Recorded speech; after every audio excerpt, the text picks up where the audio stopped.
আমার যদি ওফাত হয়ে যায়, আমি যদি দুনিয়া থেকে বিদায় নিয়ে নেই, তাইলে আমার আল্লাহ আমার উম্মতের খবর নিবে কে? এটা একটু আমার আল্লাহর জিগা। জিবরাইল আল্লাহর কাছে যায় বলে, ও গো আল্লাহ, আপনার বন্ধু আপনার মুলাকাতে আসবে, কিন্তু এখনো পর্যন্ত সে উম্মত উম্মত করে কাঁদে। তার প্রশ্ন হলো, যদি আপনার বন্ধুর মৃত্যু হইয়া যায়, তাহলে মৃত্যুর পরে আপনার বন্ধুর উম্মতের খবর নিবে কে? তাদের দায়িত্ব রাখবে কে? আল্লাহ তাআলা ডাক দিয়া বলে, এ জিবরাইল, আমার বন্ধুরে যে বল, আমার বন্ধু যদি দুনিয়া থেকে বিদায় নেয়, হাসরের ময়দানে যতক্ষণ পর্যন্ত আমার বন্ধু বলতে থাকবে আমার একটা উম্মত যেন জাহান্নামে না যায়, যতক্ষণ পর্যন্ত আমার বন্ধু বলতে থাকবে, ওগো আল্লাহ আমার উম্মতগুলা জান্নাতে দেন, জান্নাতে দেন, জান্নাতে দেন, আমি আমার বন্ধুর যতক্ষণ চাহিদা থাকবে ততক্ষণ পর্যন্ত আমার বন্ধুর একটা উম্মত আমি আল্লাহ জাহান্নামে দেব না। আল্লাহু আকবার। নামাজ নিয়ে ইখতিলাফ আছে না নাই? রোজা নিয়ে ইখতিলাফ আছে না নাই? হজ নিয়ে ইখতিলাফ আছে না নাই? যাকাত নিয়ে ইখতিলাফ আছে না নাই? সব বিষয় নিয়ে গোটা জমিনের মধ্যে মানুষের মধ্যে ইখতিলাফ, কিন্তু এমন একটা বিষয় আছে যে বিষয়টা নিয়ে কারো কোনো ইখতিলাফ নাই, সেটা হলো একমাত্র মৃত্যু। মৃত্যু নিয়ে কারো কোনো ইখতিলাফ আছে? আর জোরে কোন আছে নাকি? কেউ আজ পর্যন্ত বলছে যে আমি মৃত্যুবরণ করব না? কোন নাস্তিক মরবে না এ কথা বলছে? ইহুদি বলছে? খ্রিস্টান, বৌদ্ধ, নাসারা, যত দল মত নির্বিশেষে সবাই এ কথার উপরে বিশ্বাসী যে আমাকে মরতে হবে, আমাকে মরতে হবে। এই ইয়াকিনী বিষয়ের সাথে আরো দুইটা বিষয়, এটাও ইয়াকিনী বিষয়। যেমন কে কখন মরবে এটা কেউ জানেন? আর জোরে কর না, কে কখন মরবে এটা কেউ জানে? কে কোথায় মরবে এটা কেউ জানে না। মৃত্যুর খবর যেমন আল্লাহ তাআলা কাউকে জানায় নাই, শুধু মানুষ না, নবীকে পর্যন্ত আল্লাহ তাআলা জানায় নাই, ঠিক তেমনি করে এটার সাথে আরো দুইটা ইয়াকিনী বিষয় আছে, যে কে কখন মরবে, কে কোথায় মরবে এটাও কেউ জানে না। এজন্য কোন অমুসলিমও যদি চাঁদের দেশে যায় তো দেশের সবার কাছে মাফ চায় যে আমাকে মাফ করে দিয়েন, হয়তো চাঁদের দেশে যাওয়ার পরেও আমি আর ফিরে আসতে নাও পারি। আমাদের গোটা বিশ্বের বর্তমান প্রযুক্তিতে মেডিকেল সায়েন্স এতটা উন্নত হয়েছে যে আপনার কোন অঙ্গের কতদিন মেয়াদ সেটা পর্যন্ত বলে দিতে পারে পরীক্ষা করে। কোন প্যাথোলজিক ডাক্তারের কাছে যদি আপনি যান, যাইয়া যদি বলেন, ও ভাই আপনি আমার শরীরটা একটু চেক আপ করে দেন, চেক আপ করে বলে দিবে আপনার হাতের মেয়াদ হলো 50 বছর পর্যন্ত। 50 বছর অতিবাহিত হয়ে গেলে পরে এই হাতের মেয়াদ শেষ হয়ে যাবে, হাত অচল হয়ে যাবে। চোখ পরীক্ষা করলে চোখের পরীক্ষা করে বলে দিতে পারবে এই চোখের মেয়াদ হলো 55 বছর। 55 বছর অতিবাহিত হয়ে গেলে পরে আপনার এই চোখ কিন্তু আর কাজে আসবে না, অচল হয়ে যাবে। দাঁতের পরীক্ষা করলে দাঁতের পরীক্ষা করে বলে দিতে ভাই আপনার এই দাঁতের মেয়াদ হলো 60 বছর পর্যন্ত। 60 বছর পরে আপনার এই সব দাঁতগুলা পড়ে যাবে, একটা দাঁতও কিন্তু তখন আপনার আর থাকবে না, কাজে আসবে না। সব শরীরের সব কিছু পরীক্ষা করে বলে দিতে পারে, কিন্তু কেউ যদি জিগায় ভাই আমার হায়াতের সময় কতটুক আপনি আমাকে বলে দেন, তাইলে প্যাথোলজিকও বলবে এটা আমি জানি না, হতে পারে হাসপাতাল থেকে বাড়িতে যাইতে যাইতে আপনার মৃত্যু হয়ে যাইতে পারে। ঠিক কি না? এটা কেউ জানে না, নবীরাও জানে না।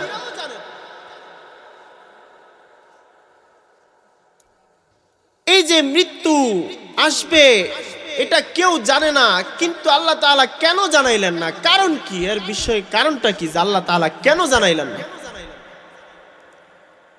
জানায় না, এর কারণ হলো যাতে কইরা আমাদের জিন্দেগির একটা সময়, একটা হায়াত যেন আমরা আমলের মধ্যে কাটাইতে পারি, একটা সময় যেন অযথা কাইঠা না যায়।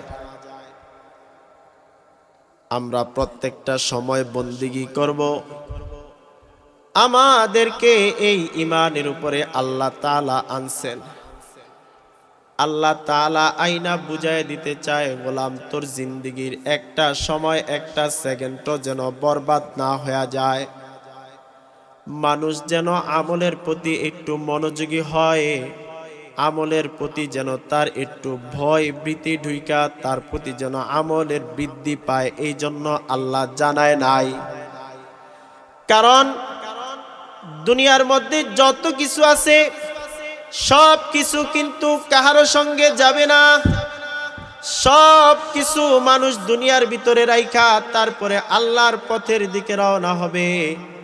একটা দুনিয়ার সরু সামান কিন্তু কোনো মানুষের সাথে যাবে না।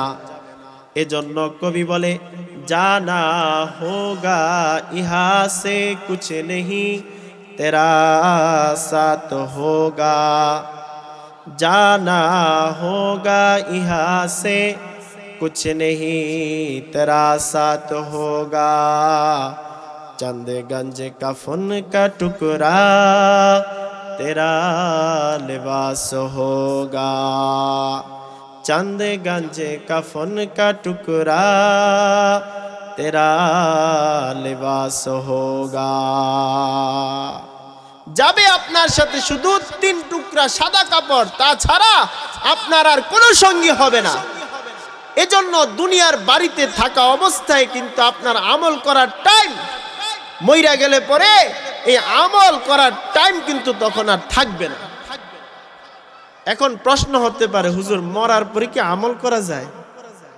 হ্যাঁ, মরার পরেও আমল করা যায়, কিন্তু এই আমলের কোনো নেকি আপনার আমল নামার মধ্যে কোনো লেখা হবে না। এ কারণে দুনিয়ার জমিনে থাকা অবস্থায় আমল করা, দুনিয়াতে থাইকা আমল করতে করতে যদি কাহারো মৃত্যুর সাথে মুলাকাত হয়, তাইলে ওই বান্দার আমলের সাথে থাইকা যখন মৃত্যুর মুলাকাত হবে তো তার মৃত্যুটা ভালো হবে। যার মৃত্যুটা ভালো তার কবরের হালত অনেক ভালো, আর যার কবর ভালো তার হাসর কিন্তু অনেক ভালো। এই জন্য দুনিয়াতে যতদিন থাকবেন, দুনিয়াতে থাইকা কবরের চিন্তা করা। সরকার বলে, আল কাইয়িসু মান দানা নাফসাহু ওয়া আমিলা লিমা বাদাল মাউত। অন্য হাদিসের মধ্যে বলে, আদ-দুনিয়া মাজরাআতুল আখিরাহ। যারা দুনিয়ার বাড়িতে থাইকা কবর ঘরের চিন্তা করে কবরের সামান তৈরি করবে তারা হলো বুদ্ধিমান।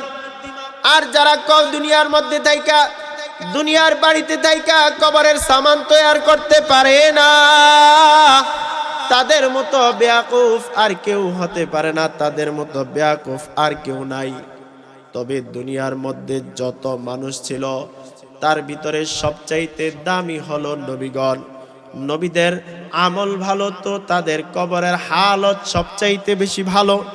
এ কারণে বলা হয় যে ঈমানদারের আকীদা হলো, আহলে সুন্নাত ওয়াল জামাতের আকীদা হলো যে নবীরা দুনিয়ার মধ্যে আমল করছে, নবীরা যেমন দুনিয়ার মধ্যে জীবিত, তো নবীরা কবরের মধ্যেও জীবিত। হাদিসের মধ্যে আসছে, কুল্লা নাবিয়্যুন ফি কবরিহি হাই। প্রত্যেকটা নবী তার কবরের মধ্যে জীবিত।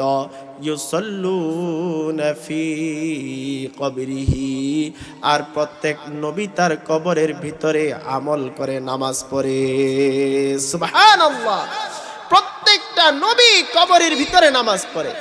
সরকারে দু জাহাঁ মুহাম্মাদুর রাসূলুল্লাহ সাল্লাল্লাহু আলাইহি ওয়াসাল্লাম মেরাজের রাত্রে মেরাজ গেছে। মেরাজ থেকে আইসা লোকদেরকে জানাইতেছে, সাহাবীরা রে, আমি মেরাজের রাত্রে মুসা পয়গম্বরের কবরের পাশ দিয়া যাইতেছিলাম। আমি কবরের পাশ দিয়া যাওয়ার সময় দেখলাম পয়গম্বরে মুসা কবরের ভিতরে নামাজ আদায় করতেছে। সুবহানাল্লাহ। প্রত্যেকটা নবী কবরের ভিতরে জিন্দা, তারা কখনো মরে না, কবিরা কবরের ভিতরে জীবিত। এজন্য আল্লাহ তাআলা কোরআনের মধ্যে বলেন, وَمَن يُطِعِ اللَّهَ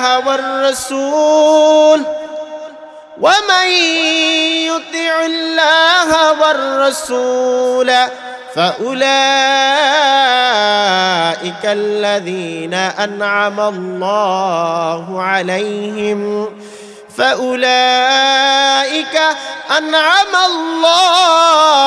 عَلَيْهِمْ مِنَ النَّبِيِّينَ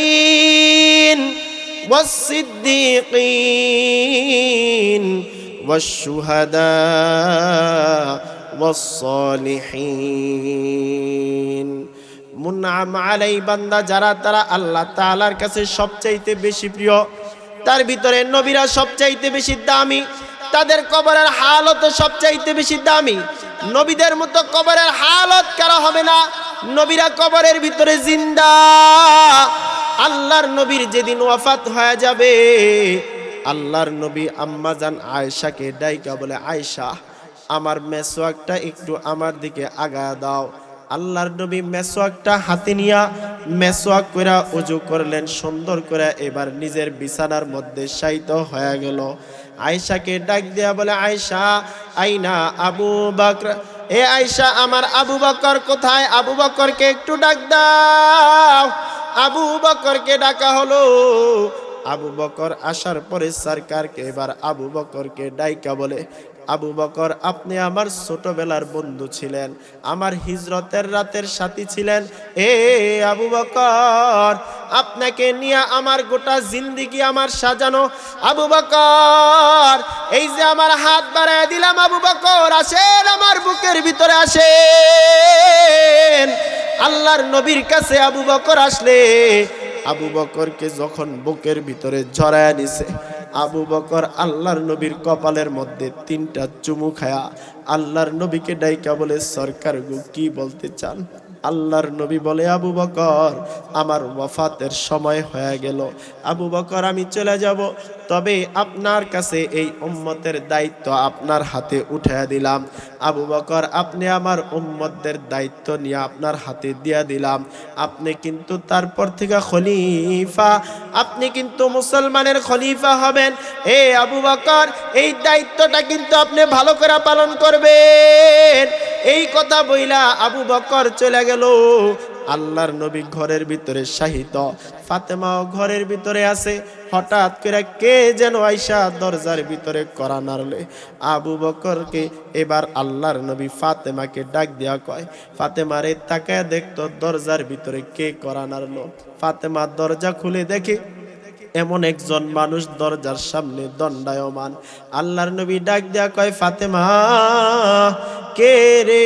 ফাতেমা বলে, ওগো আল্লাহর নবী, আমার আব্বা জান, আমি তো এই মদিনার মধ্যে যত মানুষ আছে যারা আপনার কাছে আসে, আমি ফাতেমা সবাইকে চিনি, কিন্তু সরকার গো, এখন যেই লোকটা আছে আমি তো তাকে একটুও চিনতে পারি না। আল্লাহর নবী ডাক দিয়া কয়, ফাতেমারে দেরি করবি না, এটা আর কেউ না, আমার যাওয়ার সময় হয়ে গেছে, তাকে ভিতরে আসবার সুযোগ দিয়া দাও। এবার মালাকুল মাউত আল্লাহর নবীকে সালাম জানায়, আসসালামু আলাইকা ইয়া হাবিবাল্লাহ। আল্লাহর নবীকে সালাম দিয়া বলে, ওগো সরকার, আমি কি এবার ভিতরে আসবো কিনা? আল্লাহর নবী ডাক দেয়া বলে, হা হা, ভিতরে প্রবেশ করেন।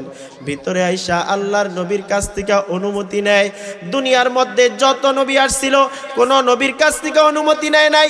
সুলাইমানের জান এবার চরচর করে চোখের পানি ফালায়া কান্না করে, ডাক দিয়া কয়, আইনা আখি জিবরাইল, এ মালাকুল মাউত, আমার ভাই জিব্রাইল কই, জিব্রাইল রে একটু খবর দাও। জিব্রাইলের ব্যাপারে এবার মালাকুল মউত বলে, সে তো প্রথম আসমানের মধ্যে দণ্ডায়মান। আল্লাহর নবী ডাক দেয়া কয়, জিব্রাইল রে বলো আমার কাছে আসার জন্য। জিব্রাইলকে বলা হলো। জিব্রাইল এবার আল্লাহর নবীর কাছে আইসা ডাক দেয়া বলে, ওগো সরকার কি বলবেন আপনি আমাকে বলেন। এই কথা বলার পরে আল্লাহর নবী ডাক দেয়া কয়, জিব্রাইল রে আমার তো দুনিয়া থেকে যাওয়ার সময় হয়ে গেল। জিব্রাইল ডাক দেয়া বলে, সরকার গো আপনি এই কথা বলেন কেন? এই কথা বইলা জিব্রাইলের চোখ দিয়ে এবার টপ টপ টপ টপ করে পানি পড়তেছে। আল্লাহর নবী ডাক দেয়া কয়, জিব্রাইল আপনি কেন এইভাবে কান্না করেন? এই কথা বলতে দেরি জিব্রাইল ডাক দেয়া বলে, সরকার গো আমাকে আল্লাহ তাআলা সব ফেরেশতাদের সরকার বানাইয়া ফেরেশতাদের মাধ্যমে আমি ওহী নিয়ে আসি। সব নবীদের কাছে আসছি, কোন নবীর কাছে 2 বার, কোন নবীর কাছে 1 বার, কোন নবীর কাছে 5 বার 6 বার। ওগো সরকার কিন্তু আমি জিব্রাইল আপনার কাছে 1 বার না 2 বার না 200 বার না 1000 না 2000 না 3000 না, আমি জিব্রাইল আপনার কাছে এই পর্যন্ত 24000 বার ওহী নিয়ে আসছি। আল্লাহু আকবার। আল্লাহর নবীকে ডাক দিয়ে এই কথা বললে আল্লাহর নবীর সামনে এবার জিব্রাইল কান্দে, ডাক দিয়া বলে, সরকার গো আপনি যখন রান্না করেছিলেন আমি জিব্রাইল আপনার সাথে রান্না করেছিলাম। আপনি যখন যুদ্ধের ময়দানে আমি জিব্রাইল যুদ্ধের ময়দানে, আপনি যখন বাজারে ছিলেন আমি জিব্রাইল বাজারে ছিলাম। ওগো সরকার আপনাকে ছাইরা কোথাও যাই না। আজকে আপনার ওয়াফাত আর আপনি আপনার রবের সাথে মোলাকাত করবেন, কিন্তু আপনি কাঁদেন কেন? আল্লাহর নবী ডাক দিয়া বলে, জিব্রাইল আমি তো দুনিয়া থেকে বিদায় নিয়ে নেব, তবে আমার রবের সাথে আমার একটা মাত্র কথা, আমার রবকে একটু ডাক দিয়া বল, আমার যদি ওয়াফাত হয়ে যায়, আমি যদি দুনিয়া থেকে বিদায় নিয়ে নেই, তাইলে আমার আল্লাহ আমার উম্মতের খবর নিবে কে? এটা একটু আমার আল্লাহর জিগা। জিব্রাইল আল্লাহর কাছে যায় বলে, ওগো আল্লাহ আপনার বন্ধু আপনার মোলাকাতে আসবে, কিন্তু এখনো পর্যন্ত সে উম্মত কইরা কাঁদে। তার প্রশ্ন হলো, যদি আপনার বন্ধুর মৃত্যু হইয়া যায় তাহলে মৃত্যুর পরে আপনার বন্ধুর উম্মতের খবর নিবে কে? তাদের দায়িত্ব রাখবে কে? আল্লাহ তাআলা ডাক দিয়া বলে, এ জিব্রাইল আমার বন্ধুরে যে বল, আমার বন্ধু যদি দুনিয়া থেকে বিদায় নেয়, হাসরের ময়দানে যতক্ষণ পর্যন্ত আমার বন্ধু বলতে থাকবে আমার একটা উম্মত যেন জাহান্নামে না যায়, যতক্ষণ পর্যন্ত আমার বন্ধু বলতে থাকবে, ওগো আল্লাহ আমার উম্মতগুলা জান্নাতে দেন, জান্নাতে দেন, জান্নাতে দেন, আমি আমার বন্ধুর যতক্ষণ চাহিদা থাকবে ততক্ষণ পর্যন্ত আমার বন্ধুর একটা উম্মত আমি আল্লাহ জাহান্নামে দেব না। আল্লাহু আকবার। আল্লাহর নবীর এই কথা শুইনা এবার জিব্রাইল দৌড়ে আসছে, আয়েশা বলে, সরকার গো আল্লাহ তাআলা বলছে আজকে থেকে আপনার উম্মতদের দায়িত্ব আমার আল্লাহ নিয়ে নিছে। আল্লাহর নবী ডাক দিয়ে এবার মালাকুলকে বলে, এ মালাকুল মউত, আমার উম্মতের দায়িত্ব যেহেতু আমার আল্লাহ তাআলা নিয়েছে, তো আমি হাবিবুল্লাহর আর কোনো চিন্তা নাই, আর কোনো ভাবনা নাই, তো এবার তুমি আমার রূহটা কবজ করে নাও। রূহটা কবজ করতে বললেই এবার মালাকুল মউত আল্লাহর নবীর রূহ নিয়ে নেয়। এই যে রূহ নিয়ে নিছে, এটা কিন্তু আল্লাহর নবীর মৃত্যু হয়ে যায় নাই, এটা কিন্তু আল্লাহর নবীর মৃত্যু না না না না, কারণ আল্লাহ তাআলা নিজেই তো বলে দিছে, ও মাই ইউতিল্লাহ ওয়ার রাসূল ফাউলাইকাল্লাযীনা আন'আমাল্লাহু আলাইহিম মিনান নাবিয়্যিন। আল্লাহ তাআলা বলে, যারা নবীদের মর্যাদা নেয় তারা অন্ধকার কবরে যাওয়ার পরেও জীবিত। অতএব এখনো পর্যন্ত আল্লাহর নবী রওজায়ে মাশারের মধ্যে এখনো পর্যন্ত জীবিত। আল্লাহর নবী সিজদায় পড়ে এখনো পর্যন্ত আল্লাহর নবী উম্মত বলে কাঁদে, এই উম্মতেরা তোমরা এখনো পর্যন্ত নবী চিনো নাই, অতএব নবীর মোহাব্বত একটু অন্তরের ভিতরে ঢুকাও। নবীরা কবরের ভিতরে জিন্দা, নবীরা সব কিছু দেখতে পায়, নবীরা সব কিছু বুঝে। তুমি যে গুনাহ করো, তোমার নবী কিন্তু তোমার ব্যাপারে এখনো পর্যন্ত কাঁদে, আয় আল্লাহ আমার উম্মতদের কি হালত হয়ে গেল।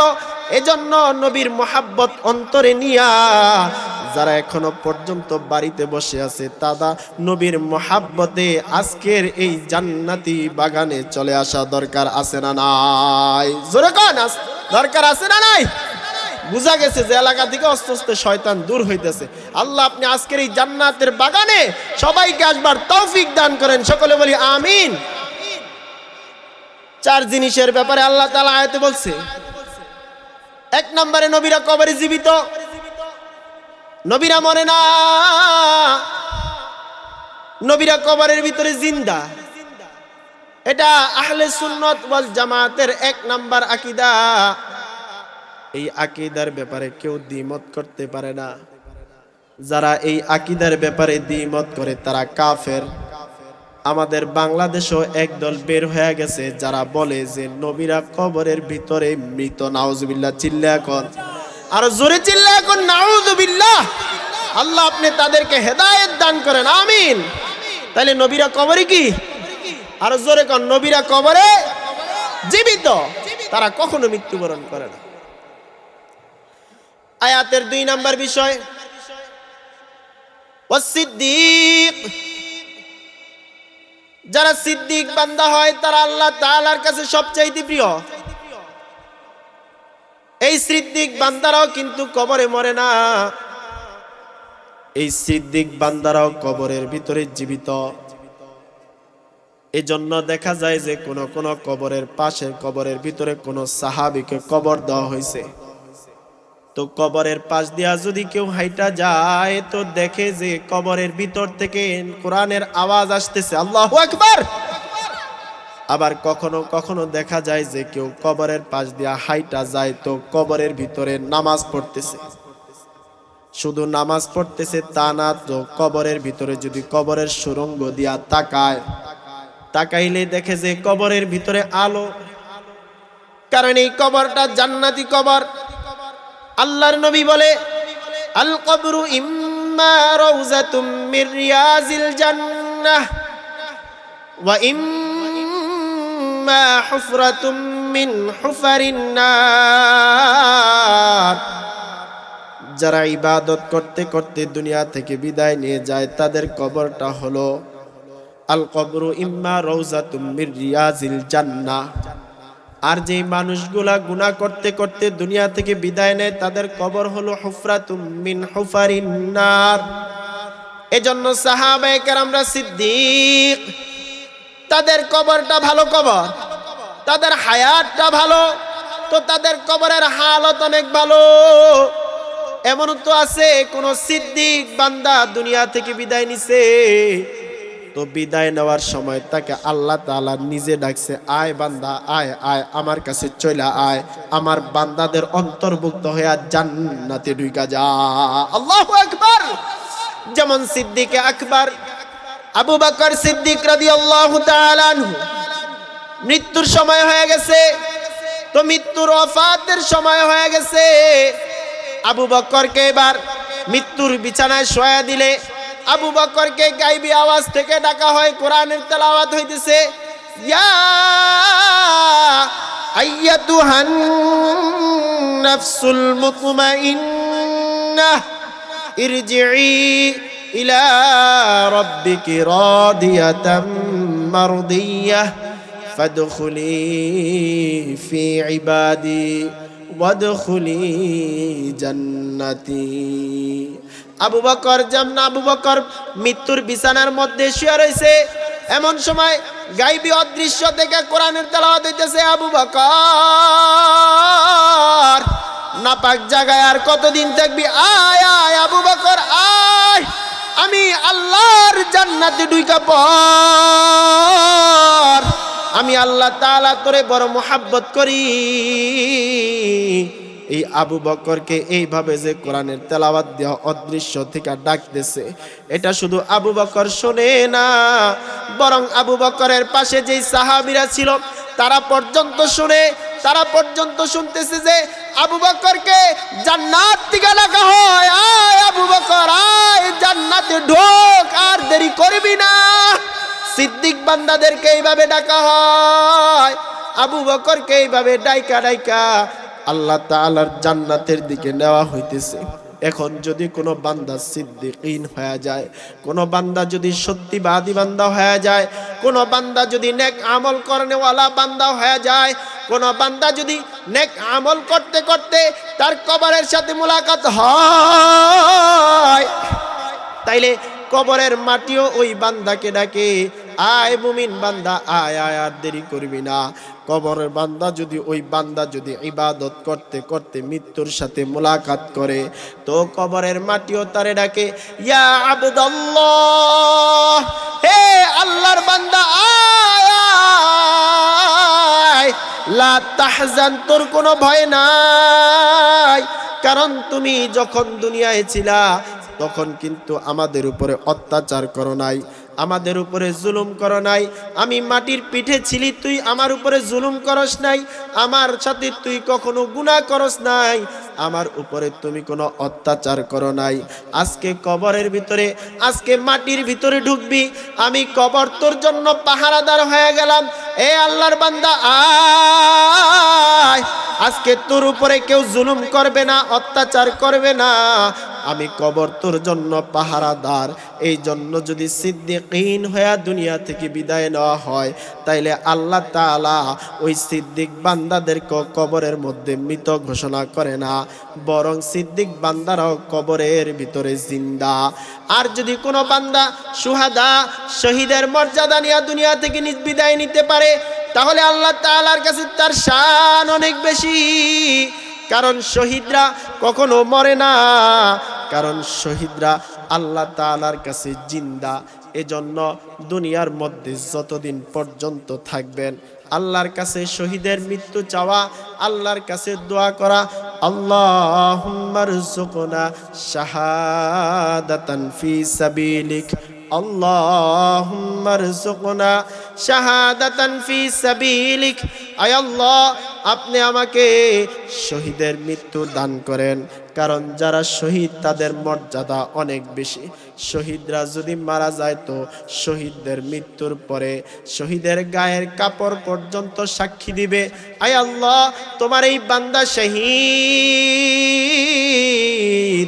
যেই অস্ত্র দ্বারা তার উপরে আঘাত করে তাকে শহীদ করা হবে, অস্ত্র পর্যন্ত বলতে থাকে, আয় আল্লাহ তোমার এই বান্দা শহীদ, তোমার এই বান্দা শহীদ, তাকে তুমি শহীদের মর্যাদা দাও। শহীদের মর্যাদা কেমন? শহীদের মর্যাদা হলো তার যে গা থেকে, জখম থেকে যেই রক্ত বের হয়, কোনো বান্দার গা থেকে যদি রক্ত বের হয় তাহলে এটাকে নাপাক হিসেবে গণ্য করা হয়, কিন্তু শহীদের গা থেকে রক্ত বের হলে এটা নাপাক না, এটা সম্পূর্ণ পাক। এজন্য মৃত্যুর পরে শহীদরা যখন হাশরে মাহশারের মধ্যে উঠবে, তো শহীদদের রক্ত থেকে আল্লাহ তাআলা মেশক আম্বরের গন্ধ বাইর করতে থাকবে। গোটা হাশরের ময়দানটা শহীদের এই রক্তের গ্রান দ্বারা ভরপুর হয়ে যাবে। এজন্য যারা আল্লাহর রাস্তায় শহীদ হয় তাদেরকে মৃত বলা যায় না। ছোট্ট করে একটা হাদিসের বর্ণনা দিয়েই শেষ করে দেব। যেমন নাকি আল্লাহর রাসূল সাল্লাল্লাহু আলাইহি ওয়াসাল্লামের জন্য কত সাহাবীরা শহীদ। হযরতে আলী রাদিয়াল্লাহু তাআলা আনহু যখন নাকি যুদ্ধের ময়দানে গেল, যুদ্ধের ময়দানে গেলে তার পায়ের মধ্যে তীর বিঁধে, তো আল্লাহর রাসূল বলে যে নামাজ হলো মানুষের চক্ষু শীতল করেনেওয়ালা। আবু বকর বলে হ্যাঁ, আমিও বলি নামাজের মতো মজা আমি আর কোনোখানে পাই না। তো আল্লাহর নবীর এই সাহাবী হযরতে আলী নামাজে দাঁড়ায় গেলে আল্লাহর নবী ডাক দেয়া কয়, এ সাহাবীরা রে, আলীর পায়ের মধ্যে যে তীর বিঁধছে এটাকে এবার বাইর করে নে। কারণ আলী যখন নামাজের মধ্যে দাঁড়ায় তার সাথে তার রবের যখন কথা হয় সে তখন অন্যদিকে মনস্ক হয় না। সাহাবীরা আলীর নামাজে দাঁড়ানো অবস্থায় তীর টান দিয়া খুলে নিছে, তো আলী জানতেও পারে নাই। আলী নামাজ শেষ করে দিছে, নামাজ শেষ করে এবার সাহাবীদেরকে ডাক দিয়া বলে, এ সাহাবায়ে কেরাম, আমার পায়ের মধ্যে তীর ছিল, কে রে আমার পায়ের এই তীরটা খুলে নিছ? সাহাবীরা বলে, আল্লাহর নবীর অনুমতি পাইয়া তোমার পায়ের তীরটা খুলে নিলাম। তখন আল্লাহর নবীর সাহাবী ডাক দিয়া বলতেছে, আমার পায়ের তীর কেন খুললি? আমি যদি এই তীর নিয়ে মৃত্যুবরণ করতাম, আমার নবী বলছে এই তীর পর্যন্ত হাসরের ময়দানে সাক্ষী দিত যে আলী এই তীর নিয়ে মরছে, তো আলী শহীদ হয়ে গেছে। আরেক সাহাবীকে যে মৃত্যুবরণ করে, বদরের সাহাবীদের ঘটনা যদি দেখেন, তাইলে বদরের সাহাবীরা যারা বদরের ময়দানে শহীদ, তাদের নামের পাশে শহীদ লাগানো আছে, কিন্তু একজন সাহাবী আছে যে সাহাবীর ব্যাপারে তার নামের শেষে শহীদ না, তার নামের পেশে গাসিল লাগানো আছে। তার সন্তান দুনিয়াতে আসলে তার সন্তানের নাম হয়ে যায় ইবনে গাসিল। ইবনে গাসিল নামে পরিচিত। আল্লাহর নবীর এই সাহাবীর সন্তানটাও ইবনে গাসিল নামে পরিচিত। যেই সাহাবীর সন্তান বাসর রাতে ঘরে গেলে পড়ে এই সন্তান পেটে আইসা যায়, এই সন্তানটাকেও আল্লাহর নবী যখন হাদিস বর্ণনা করে তার নামের পাশে গাসিল লাগায়া দেয়। হানজালা রাদিয়াল্লাহু তাআলা আনহু নতুন বিবাহ করেছে, তো আল্লাহর নবী তাকে আর যুদ্ধের ময়দানে নিতে চায় না। হানজালাকে ডাক দিয়া বলে, হানজালা আপনি ঘরে যান, নতুন বিবাহ করছেন, যুদ্ধের ময়দানে যেতে হবে না। হানজালা ঘরে চলে গেছে। এবার আল্লাহর নবী উহুদের ময়দানে যুদ্ধ করে, উহুদের ময়দানে যুদ্ধ করা অবস্থায় হঠাৎ করে রাতের অন্ধকারে একজন আয়েশা ডাক দিয়া বলতেছে, কুতিলা মুহাম্মদ, মুহাম্মদ আর দুনিয়ার মধ্যে নাই। হানজালা এই কথা শুই না এবার ঘর থেকে লাফ দিয়া উইটা বিবিরে ডাক দিয়া বলে, বিবিরে তরবারিটা কই, আমার হাতে তরবারি দে। কে জানি বইলা গেল আমার নবী নাকি আর দুনিয়ায় নাই। বিবি ডাক দিয়া বলে, স্বামী আমার গোসল করে নেন, আপনি নাপাক। হানজালা ডাক দিয়া কয়, কি গোসল করব, কি সংসার করব, কি বাড়িঘর সাজাইব? না না, এই সময় তো আমার হাতে আর নাই। যেখানে নবী নাই সেখানে আমার মতো হানজালা থাইকা আর কি হবে? হানজালা ঘর থেকে তরবারিটা নিয়ে নাপাক অবস্থায় রওনা হয়ে গেছে। যুদ্ধ করতে করতে উহুদের ময়দানে শহীদ। আল্লাহর নবী ডাক দিয়া সকালবেলা হলে সব সাহাবীদেরকে বলে, সাহাবীরা একটু দেখো কে কে শহীদ হইল। শহীদদেরকে একের পর এক আনতেছে। হঠাৎ করে তাকায় দেখে আল্লাহর নবীর সাহাবী হানজালা, আল্লাহর নবীর চাচা। হানজালার নাক কাইটা নিছে, চোখ কাইটা নিছে, হানজালার কান পর্যন্ত কাইটা নিয়ে গেছে। নিয়া পরে ইহুদিরা, নাসারারা, কাফেররা আল্লাহর নবীর এই চাচার নাক দিয়া, আল্লাহর নবীর কান দিয়া কেউ গলার হার বানাইছে, কেউ পায়ের নুপুর বানাইছে। আল্লাহর নবী এমন দৃশ্য দেখিয়া আল্লাহর নবীর কলিজাটা ফাটিয়া খান খান হয়ে গেছে। সাহাবীদেরকে ডাক দিয়া বলে, আমার চাচাকে এমন হালতেই কবরে নামায়া দে।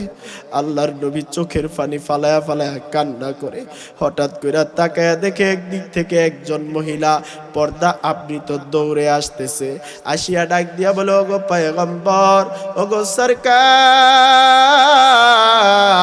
আমি আপনার প্রিয় সাহাবী হানজালার বিবি। কেন রে তুমি এখানে আসছো কেন? কালকে না তোমাদের বাসর ঘরে দিয়ে আসলাম। হানজালার বিবি ডাক দিয়া বলে, ওগো সরকার, কে জানি ডাক দিয়া বলল কুতিলা মুহাম্মদ। এই কথা বলতে দেরি হানজালাকে আর ঘরের ভিতরে দইরা রাখা যায় না। আপনার সাহাবী দৌড়ায়া সে এখন উহুদের ময়দানে চলে আসছে। এই কথা বলতে দেরি আল্লাহর নবী ডাক দিয়া কয়, সাহাবীরা রে তাকায় দেখতো হানজালার লাশ কোনায় আছে। এই কথা বলতে বলতে সাহাবীরা খুঁজে জিবরাইল আমিন আইসা হাজির হয়ে গেছে। ওগো সরকার, হানজালার লাশ খুঁজতে হবে না। হানজালা জমিনে নাই, উপরের দিকে তাকায় দেখেন হানজালার লাশ আবে হায়াতের পানি দ্বারা ফেরেশতারা গোসল দেয়। আল্লাহু আকবার। আল্লাহ তাআলা তাকায় দেখেন, আল্লাহ তাআলা তাকায় তাকায় দেখতেছে হানজালার গোসল। কিছুক্ষণের মধ্যেই হানজালার লাশ জমিনের মধ্যে নামায়া দেওয়া হবে। হানজালার লাশ জমিনের মধ্যে নামায়া দিলে সব ফেরেশতারা দৌড়ে যায়, সব সাহাবীরাও দৌড়ে যায়। দৌড়ে যায় দেখে যে হানজালার চুল থেকে, হানজালার দাড়ি থেকে টপ টপ করে আবে হায়াতের পানি এখনো পর্যন্ত জমিনে পড়তেছে। আল্লাহর নবী এই দৃশ্য দেখা হাই করণেই হানজালার নামের পেছনে লাগায়া দিছে হানজালা গাসিল। আর যেই সন্তানটা দুনিয়ার জমিনের মধ্যে এই রাত্রিতে বাসর করে আসছে, তো ওই সন্তানের নামের পাশে সাহাবায়ে কেরামরা আল্লাহর নবী শহীদ না দিয়া গাসিল দিয়া দিছে। এই যে সাহাবীদের মৃত্যু শহীদ, এই শহীদরা কিন্তু মরে না।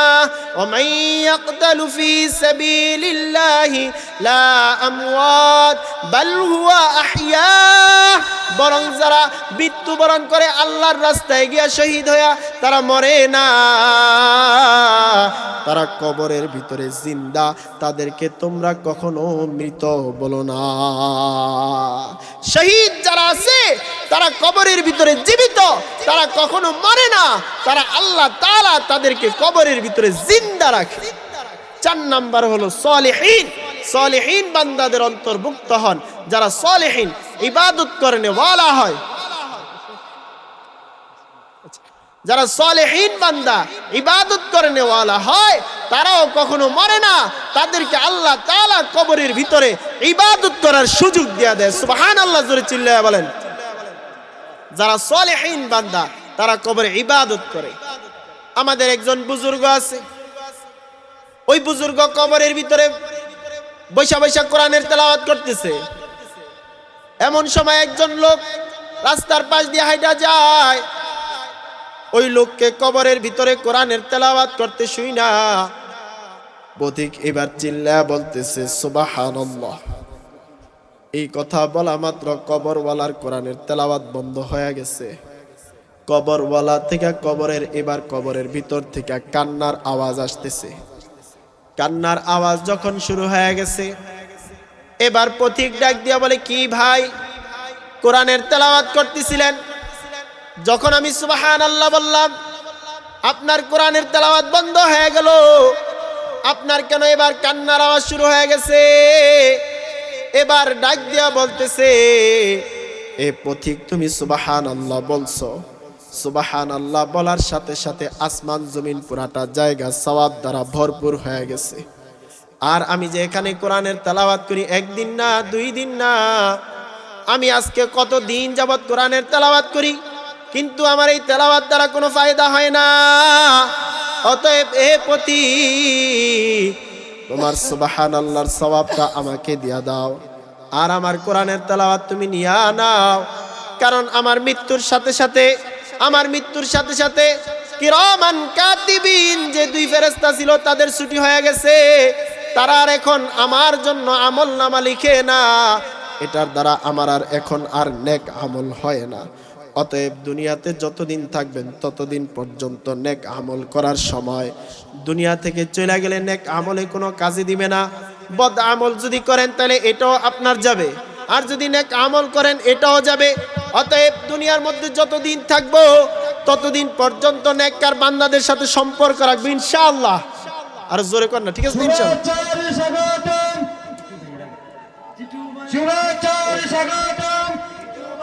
আগমন শুভেচ্ছার স্বাগতম।